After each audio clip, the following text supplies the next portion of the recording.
Good morning and welcome to another one of Drew's Book Reviews. Today's book review is going to be on The Price of Valor.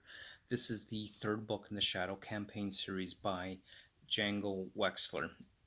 I have to say that I am really enjoying this series. Unfortunately, I don't have books 4 or 5 yet in the series. Definitely, they are on my book wish list.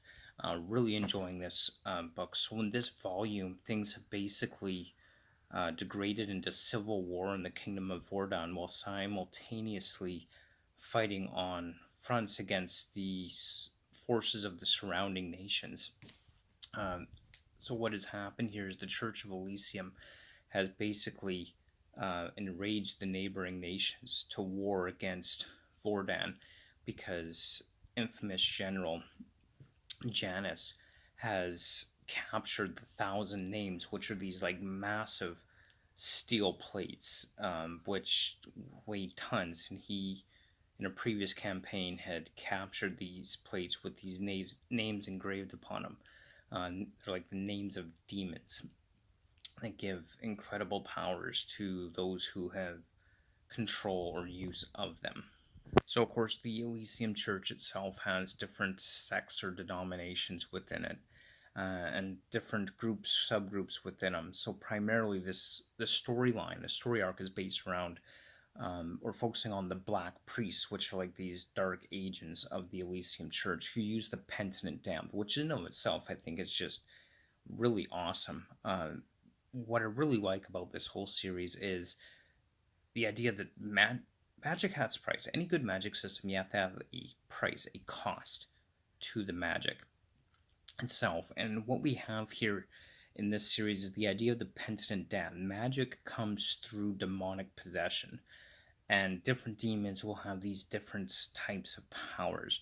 You look at Winter Ironglass, for example, she is possessed by this demon called the Infernivore, which devours other demons. So when she makes contact with another individual who is also possessed by a demonic presence, her demonic presence within her will devour the other demon. And then we have Princess Rosania, who is also demonically possessed. She can't die. She's basically immortal, that she will heal instantly regardless of the injury that she incurs.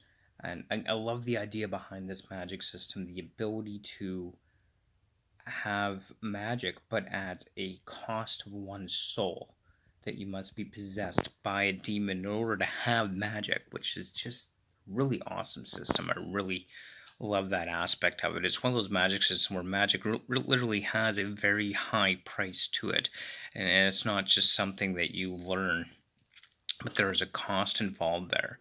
It also really helps limit the availability of magic to kind of have a nice balance between the military with their guns and war machines and weapons balanced out with the penitent damned's magic and their ability to fight against the military. So it has that nice kind of equal balance where the armies of the world are still heavily reliant on their military weaponry and soldiers and infantry, and it's not just this incredibly powerful magic that could wipe out anything. So the last Duke Orlanco, he has gained control of the armies, but he's also plotting to get rid of the queen and take power for himself. He's really being used by the Church of Elysium. So this book has the civil war brewing, in which we have issues of terrorism. The queen has had to go into hiding, and really the whole story in this book just literally opens with a bang. It's just first you get into it, and it's just this war that's going on. You enter right into a mid battle basically, which is just a really great way. It really gets the action going, gets you started right away. And just overall, really enjoyed that part of the book. I enjoyed the way that the book had a good fast pace, really quick read. It was action packed and just overall well written. I'm really enjoying that. This book also kind of touches on some ideas of, I guess, ideas, important issues that we have. When we look at Winter Ironglass, for example, she has basically been given command of an entire women's battalion. Uh, she's been made a colonel, so she's in charge of a couple battalions in the military, and she has effectively become into a position where she has to balance the Girls Own, which is this all girls women's battalion in the army, with the feelings of the rest of the army, where she's having to fight and argue and debate and kind of try and maintain a good balance, because there's this idea of rampant sexism within the military, in which the Girls Own are not taken seriously. They're often at threat of being abused and raped by the men in the army and the men's battalion, who feel that the military is no place for women, no place for girls, and she herself is struggling to be taken seriously as a colonel and a commanding officer within the military.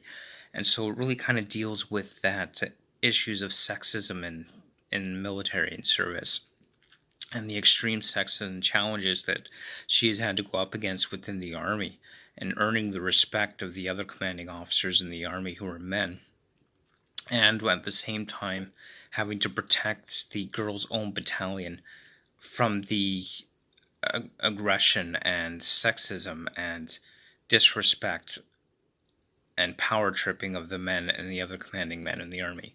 So just really interesting aspect that's been thrown into this, and how she has to balance those things out, which I thought was really well done, and really makes me love the character of Winter Ironglass, because she really comes through as someone who is struggling to deal with this, and struggling to do the best job that she can with the circumstances that have been shoved into her.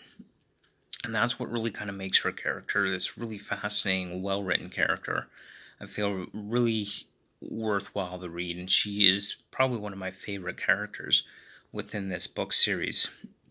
And it's not just the struggle of dealing with the rampant sexism and discrimination in the army against the Girls Own battalion, but also the challenge that she has is her lover, Jane. She is not happy with the circumstance she finds herself in the army, and those girls that she brought into the army. She feels that Winter has been manipulated and controlled by General Janice. She begins to hate what General Janice is doing, and this is starting to drive a wedge of contention between Jane and Winter, and their relationship becomes excessively strained to the point of breaking. And this is causing problems within the command structure of the women's battalion, with the army and her ability to effectively be in command of the situation out on the battlefield as well.